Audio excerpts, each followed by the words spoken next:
हमारे हृदय में भगवान के प्रति प्रेम है, ये कैसे पता चले? भगवान की चर्चा, भगवान का पवित्र नाम रूप लीला, इसके उच्चारण के अतिरिक्त और कुछ उच्चारण का मन करे तो पक्का समझ लेना भगवान में प्रेम नहीं है। भगवान के नाम रूप गुण लीला के श्रवण के अतिरिक्त और कुछ सुनने का मन करे, पर निंदा पर चर्चा में यदि हमें श्रवण कथन में सुखानुभूति हो रही है तो ये पक्का समझ लेना चाहिए कि हमारे हृदय में अभी भगवत प्रेम नहीं प्रकट हुआ। चर्चा उसी की जाती है, उसी की सुनी जाती है जिसमें प्रेम होता है। प्रेम नहीं है,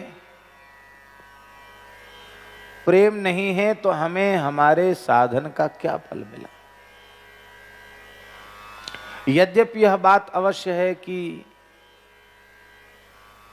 बिना प्रेम के प्रमाद से भी भगवान के नाम का उच्चारण करना व्यर्थ नहीं जाएगा, एक नाम भी व्यर्थ नहीं जाएगा। ये बात इसलिए है कि हमारे मन में हताशा निराशा ना आवे, हम भजन की ओर बढ़ें। चाहिए यह कि भगवान इतने प्यारे लगने लग जाएं, इतने अच्छे लगने लग जाएं कि उनकी चर्चा छोड़कर हम दूसरी चर्चा न कर सकें। या तो उनकी चर्चा करें या उनके प्राण प्यारे भक्तों की चर्चा करें। क्योंकि सब संतन मिल निर्णय कियो, मति श्रुति पुराण इतिहास, भजवे को दोई सुघर कै हरिदास। या भगवान के दास।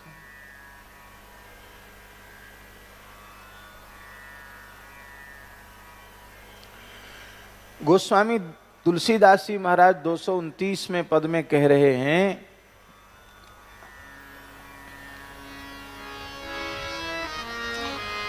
कहूं और कहूं, यदि मैं ये कहता हूं, वाणी से भी ये कहता हूं कि मैं श्री रघुनाथ जी को छोड़कर और किसी का हूं तो ये मेरी जीव गल जाए।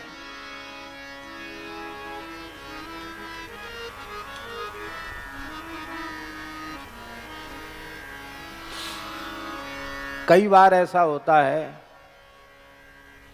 कि हृदय में कोई दूसरी बात होती है, वाणी से हम कुछ और कहने लग जाते हैं। भीतर कुछ है, वाणी में कुछ और, क्रिया में कुछ और है। ऐसा हो जाता है। महात्मा और दुरात्मा की परिभाषा क्या है?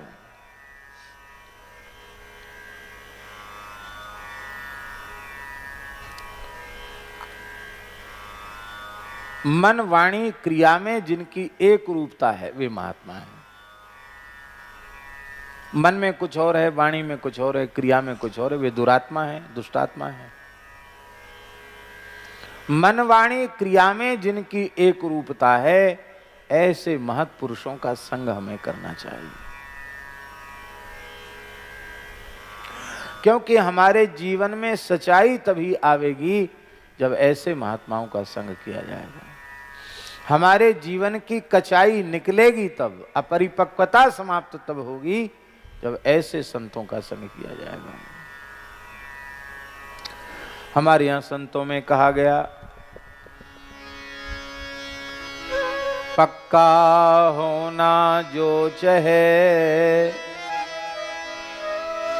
पक्का होना जो चाहे, तो किसी पक्के के संग खेल, कच्ची सरसों पेल के खल्ली मिले न तेल। कच्ची सरसों पेल दी जाए तो न खली मिलेगी न तेल मिलेगा। परिपक्व महात्माओं का संग करें, जिनका ज्ञान वैराग्य भक्ति परिपक्व हो।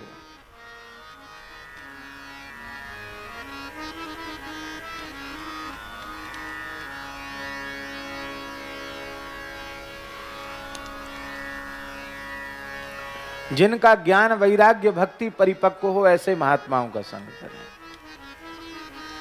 जिनके जीवन में मन वाणी क्रिया में एक रूपता हो ऐसे महात्माओं का संग करें।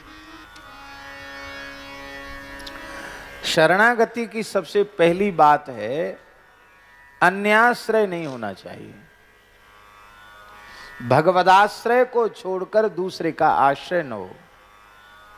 हृदय से तो नहीं ही हो, वाणी से भी भगवान को छोड़कर किसी दूसरे का आश्रय न हो।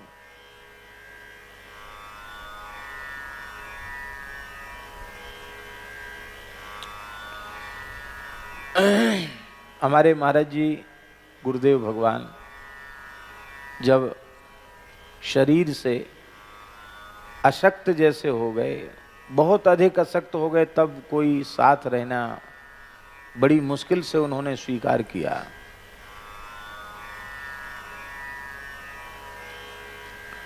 हमें स्मरण में आता है कि उनको साइटिका का दर्द था। उस समय आरंभ ही हुआ था साइटिका का दर्द, बहुत तेज दर्द, कमर झुक गई थी। पूष का महीना था, भयंकर ठंड थी और महाराज जी को गुजरात यात्रा करनी थी। उधर सुरेंद्रनगर ध्रांगध्रा तरफ जाना था। गिरिराज जी में चंद्र सरोवर में स्थित सूर्य श्याम गौशाला जिसकी स्थापना महाराज जी ने की, उस समय गौशाला पर बहुत संकट था। प्रेमियों का आग्रह था कि महाराज जी वहां पधारें। महाराज जी के जीवन में निष्कामता ऐसी अद्भुत थी कि अपने जीवन में किसी प्रवचन में उन्होंने ये नहीं कहा कि मेरे द्वारा गौशाला स्थापित की गई है, संचालन हो रहा है, उसमें धन की आवश्यकता है, ये कभी नहीं कहा। बिना याचना के, बिना संकल्प के जो कुछ आता वो सब गो सेवा में अर्पित करते। कोई अपने आप व्यक्ति सेवा करे तो उसको लेते, कभी कहते नहीं। और गुजरात की यात्रा भी हुई, आप सुनकर आश्चर्य करेंगे। सबसे पहली यात्रा जब महाराज जी की हुई 1982-83 में अनुमान है।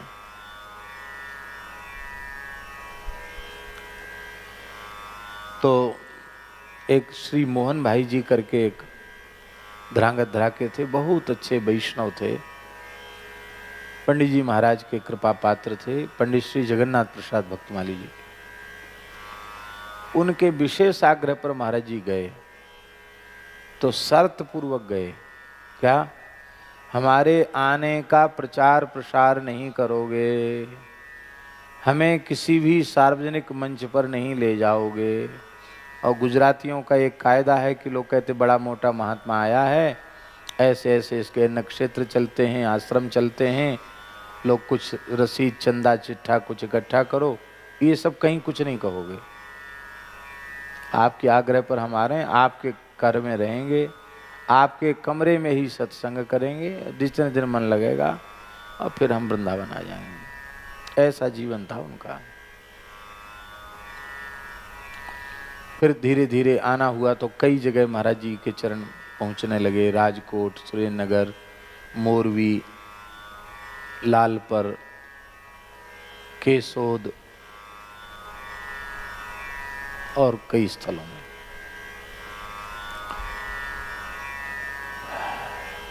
लगभग प्रतिवर्ष महाराज जी पधारते थे।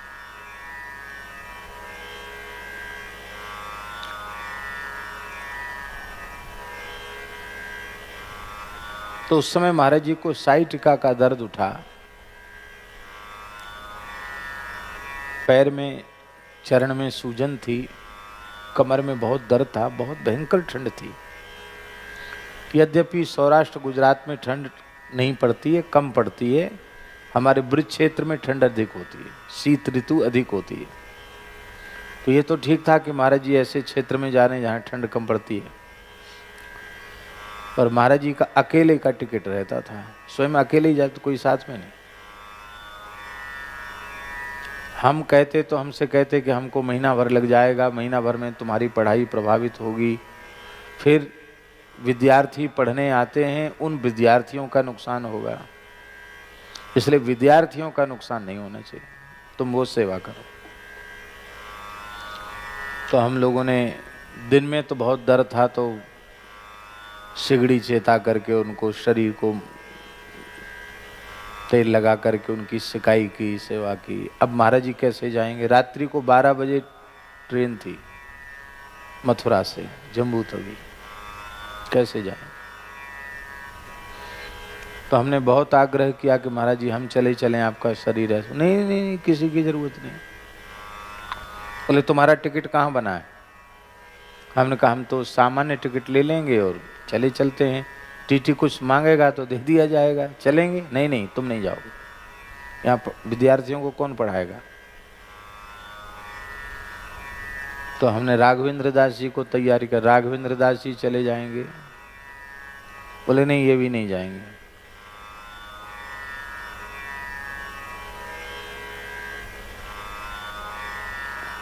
बहुत ज्यादा आग्रह किया तो बोले वृंदावन से ट्रेन जाती है राधा रानी, 1-2 डिब्बा जाते हैं, राधा रानी एक्सप्रेस नाम है उसका, वृंदावन से मथुरा, मथुरा से वृंदावन, बस वही आती जाती है ट्रेन। तो कहते देखो 12 बजे रात को कोहरा पड़ेगा, कोई जाएगा नहीं। संध्या को आखिरी ट्रेन जाती है 7-8 बजे, उस समय हमको उसमें बिठाए आना, बस आप लोगों का हो जाएगा कि हम महाराज को भेज दिए। महाराज जी आप बिल्कुल चल नहीं सकते, कैसे जाएंगे? कोई एक व्यक्ति तो साथ में रहना चाहिए। महाराज जी बोले देखो हट मत करो, कोई भी एक मनुष्य साथ में होगा तो उस मनुष्य का आश्रय होगा, भगवान का आश्रय नहीं होगा। किसी व्यक्ति का आश्रय होगा इतना भी तो भगवान का आश्रय कमजोर पड़ जाएगा। भगवान का आश्रय होना चाहिए, मनुष्य का आश्रय नहीं।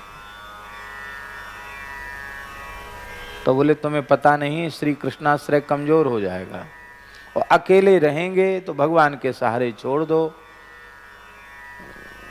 जाने में स्वार्थ ये है कि वहां सत्संग होगा, जाने की सूचना दे चुके हैं, वाणी सत्य हो जाएगी और बिना संकल्प के, बिना याचना के कुछ आ जाएगा तो वह गाय का भाग होगा, गाय की सेवा में लग जाएगा।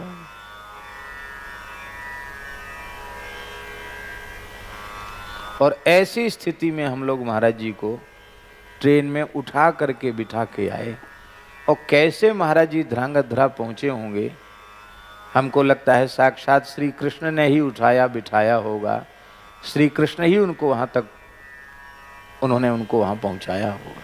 शरीर की स्थिति वैसी नहीं थी। तो महाराज जी कहते थे कि अन्याश्रय शरणागति सहन नहीं करती।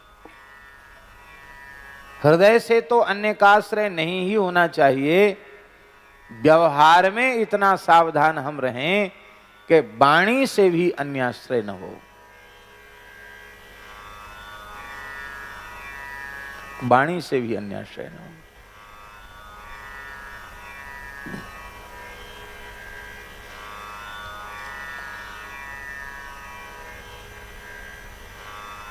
यहां तो दूसरी बात है, वाणी से तो कहते हैं हम भगवान के आश्रित हैं और हृदय से तो हम पत्नी के, पुत्र के, धन के, पद के, प्रतिष्ठा के, जाने काय काय के आश्रित रहते, सरकार के, जाने कहाँ के, किस किस के आश्रित, सेठ साहूकारों के, धनी मानियों के आश्रित रहते, भगवान के आश्रित नहीं रहते। यहाँ से बोलते हैं कि हम भगवान के आश्रित हैं। हम ये कह रहे हैं हृदय में तो भगवदाश्रय को छोड़कर दूसरे का आश्रय नहीं ही हो, व्यवहार में, वाणी में भी भगवान के आश्रय को छोड़कर दूसरे का आश्रय हम न लें। तब एक प्रश्न है कि आपकी कोई सेवा, आपकी कोई सहायता, आपका कोई सहयोग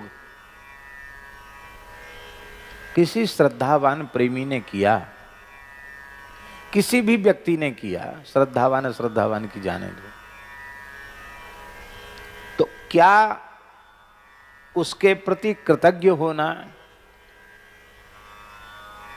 उसके प्रति कृतज्ञता ज्ञापित करना, क्या ये हमारा कर्तव्य नहीं है? बोलिए।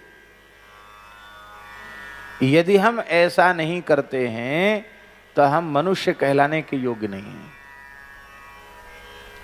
मनुष्य में कृतज्ञता का भाव होना चाहिए।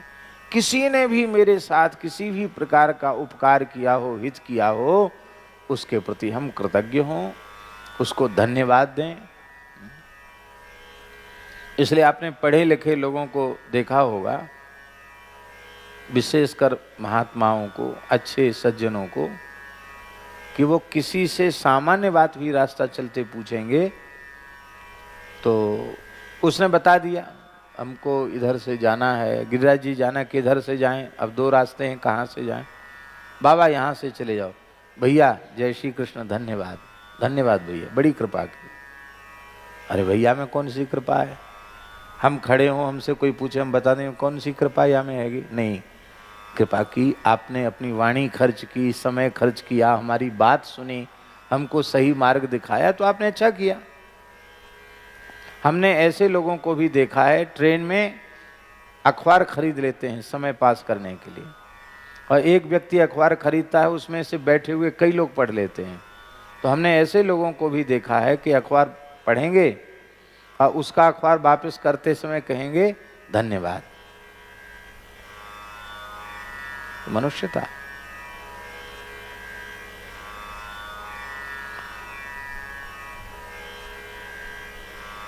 कृतज्ञता ज्ञापित करना, धन्यवाद देना दूसरी बात है, आश्रय वाणी से लेना ये दूसरी बात। ये बात समझ लेनी चाहिए। एक तो बात ये है, दूसरी बात ये है कि आपने हमारी कोई सेवा की, हित किया, उपकार किया, हमें बहुत अधिक आवश्यकता थी और आपने यहाँ आकर के कुछ सेवा की, सहयोग किया, तो यदि हम आपकी प्रशंसा करते हैं, आप बहुत अच्छे हैं, आप ऐसे हैं, आप वैसे हैं, आप ना होते तो पता नहीं हमारा क्या हो जाता, आपने आकर बहुत बड़ी सेवा की, ऐसे समय में कोरोना का काल चल रहा है और आपने इतनी बड़ी सेवा की, वाह, बहुत धन्यवाद आपको। उससे क्या होगा? उससे भगवान का आश्रय कमजोर पड़ेगा, व्यक्ति का आश्रय पुष्ट होगा, और उससे हानि क्या होगी? आपके पुण्य का वर्णन हमने कर दिया, आपने अपनी प्रशंसा सुन ली, आपके पुण्य की हानि हो गई। फिर आपके भीतर यह अहंकार आ गया कि मैंने इतना बड़ा काम किया, यह अहंकार आपके भीतर आ गया और हमारे द्वारा वाणी से अन्याश्रय हो गया। अन्याश्रय ये भगवान की भक्ति में, शरणागति में बहुत बड़ी बाधा है। ध्यान में यही बात।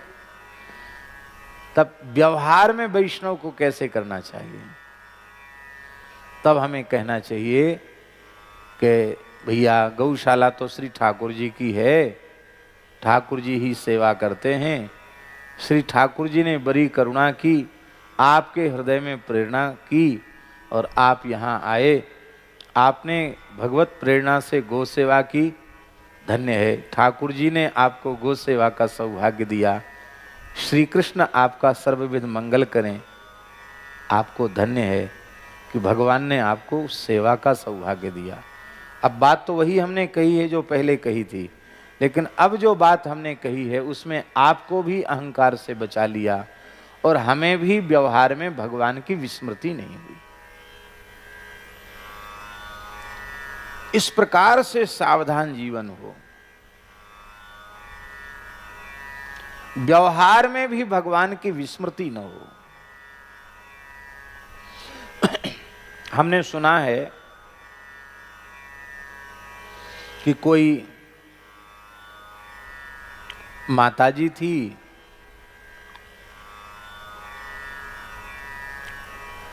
बालकृष्ण प्रभु उनसे बातचीत करते थे और अंत में जब उनका शरीर बहुत वृद्ध हो गया तो ठाकुर जी उनकी सहायता भी करते थे, रसोई बनाने में, साग मनिया करने में, फल सुधारने में ठाकुर जी सहयोग भी करते थे।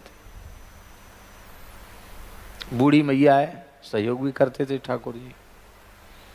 एक बार उसके रक्त संबंध के परिवार के कुछ लोग आ गए अब वो माताओं का स्वभाव होता है, माता रोने लगे रे, बोले भैया तुम लोगों ने तो हमको भुला ही दिया, मैं बड़ी बूढ़ी ब्रजवास कर रही हूँ, कम से कम ध्यान तो देना चाहिए, और हमें सहारा ही किसका है, ऐसे ही तो कहते ना बूढ़े लोग।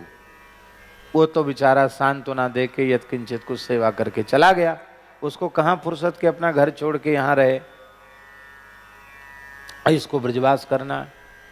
अब वो व्यक्ति तो चला गया, अब गोपाल जी बैठे गुम सुम, लाला अमुक कामे कर ले। ठाकुर जी कुछ नहीं बोलते, हिलते डुलते नहीं। बहुत रोई गाई, बहुत दुखी हुई, तब अपने पूज्य आचार्यों गुरुजनों की सन्निधि में जाकर उसने रोते हुए कहा कि हमारा लाला हमसे रूस गया, कुछ नहीं बोलता, क्या बात है, ये तो घर में सब काम करते थे, क्या इतने नाराज क्यों हो गए। तो उन महापुरुष ने कहा, आचार्य चरण ने कहा कि तुमने ये सब कुछ सहन करते हैं, पर इनके रहते हुए कोई दूसरे का आश्रय ले, ये इन्हें बिल्कुल सहन नहीं होता। ये भीतर से बात आनी चाहिए, मेरे तो गिरधर गोपाल दूसरो न कोई, जाके सिर मोर मुकुट मेरो पति सोई। ये अन्य का आश्रय सहन नहीं करते, तुमने जरूर अन्य का आश्रय लिया हो। अरे वो भीतर से थोड़ी लिया, बाहर से तो कहा जाता है।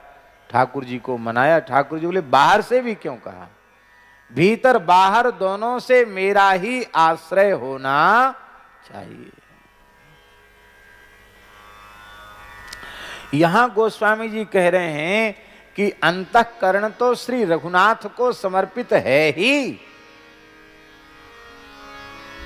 यदि मैं वाणी से भी ये बात कहूं कि मैं भगवान को छोड़कर और किसी दूसरे का हूं, तो ये मेरी जिह्वा गल जाए।